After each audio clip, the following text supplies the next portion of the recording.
groundbreaking survey shows historic number of young Hispanic identify as LGBTQ+. Queer News Tonight has previously reported on a Gallup poll that shows 7.1% of Americans identify as LGBTQ+, up from 3.5% in 2012.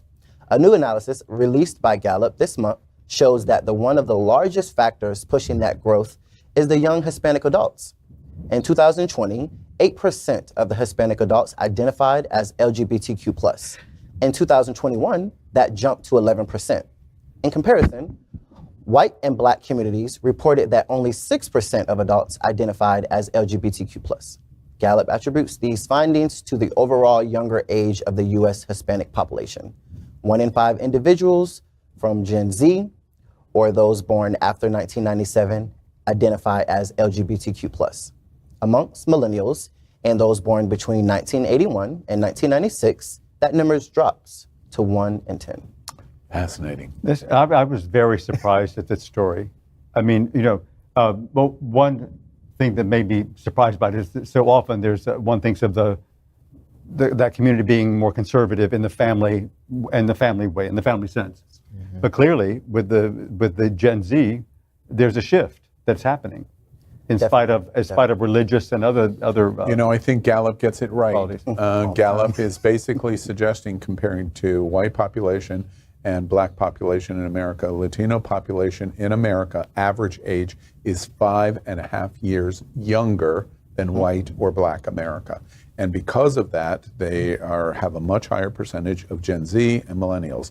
And because they have higher percentage of Gen Z and millennials, they are the death nail of why we're watching DeSantis and Republicans and evangelical Christians hold on for dear life.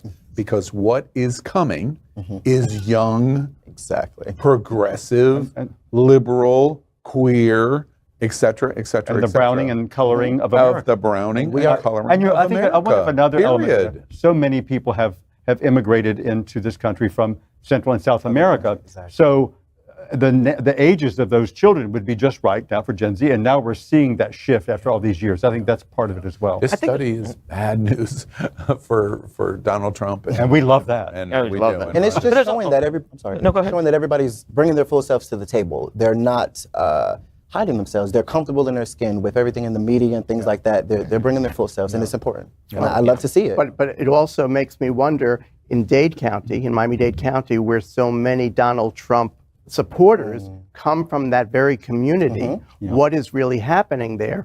And are older Hispanics in Miami-Dade County so different, and apparently they are, from their children and grandchildren? Absolutely.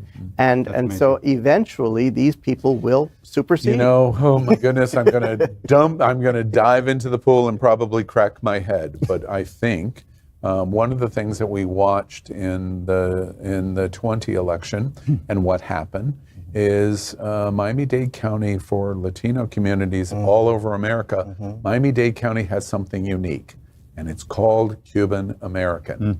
And the conservativeness of the Cuban Americans that came out of Cuba that are so fervent anti-Castro and anti-Cuba has had effects on the population of Miami-Dade County, which skews so much dramatically more conservative than communities like Houston or Dallas or Los Angeles or San Diego. Right. And Miami-Dade County is an outlier for Latino community. And one of the reasons I think explains the observation that you make, that it trumps literally even this story on Gen Zers. Wow. LGBTQ plus news is vital for our community and for the broader world as a whole. We have enough enemies at Fox News. Tucker, Sean, and Laura are loud. We need passionate allies. Happening Out Television Network, Queer News Tonight, and It's Happening Out are literally out of the closet and into the headlines. Our community needs your support. Like this broadcast and subscribe now to ensure the growth of the